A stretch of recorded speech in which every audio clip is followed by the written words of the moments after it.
Sebagai upaya pencegahan konflik, Polres Oki menggelar diskusi bersama masyarakat Sungai Sodong, membahas permasalahan antara warga dan PT SWA. Ini ada pernyataan. Dihadiri sejumlah stakeholder, kepala desa, tokoh agama, dan tokoh masyarakat. Jajaran Polres Oki menggelar kegiatan dialog bersama masyarakat Desa Sungai Sodong. Dalam diskusi ini membahas sejumlah permasalahan terkait sengketa lahan antara masyarakat Sungai Sodong dengan pihak PT Sumber Wangi Alam yang sejak lama tak kunjung selesai.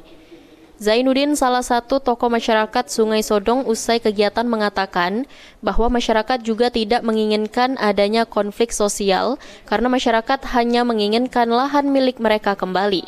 Zainuddin juga berpesan agar pihak perusahaan tidak semena-mena seperti yang terjadi beberapa waktu lalu karena status lahan tersebut masih sengketa. Nah, yang diinginkan masyarakat Sungai Sodong itu selesai, lahan tersebut kembali ke tangan kami semua masing-masing dengan cara baik ataupun namanya seiring sejalan, terus saling menyetujui.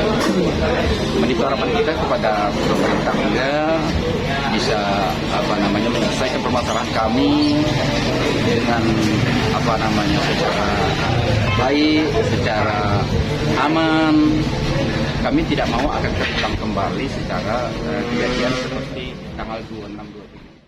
Sementara itu, Kapolres Oki AKBP Hendrawan Susanto mengatakan pihaknya hanya membantu menetralisir permasalahan sehingga konflik sosial bisa dihindari. Pihaknya menghimbau agar permasalahan antar kedua pihak bisa diselesaikan dengan cara damai dan musyawarah. Menghimbau kepada masyarakat Sungai Sodong untuk selalu taat pada aturan, selalu bisa mengendalikan emosi sesaat setelah kejadian replanting. Alhamdulillah masyarakat masih bisa sadar, masih menghendaki bahwa permasalahan ini bisa diselesaikan secara damai dan bisa ada musyawarah mufakat untuk penyelesaian tersebut.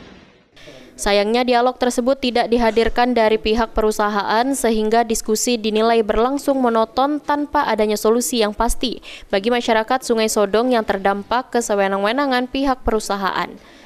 Meski demikian, masyarakat Sungai Sodong berupaya untuk tetap menahan diri selama ada itikat baik dari pihak perusahaan. Novan Wijaya, PAL TV.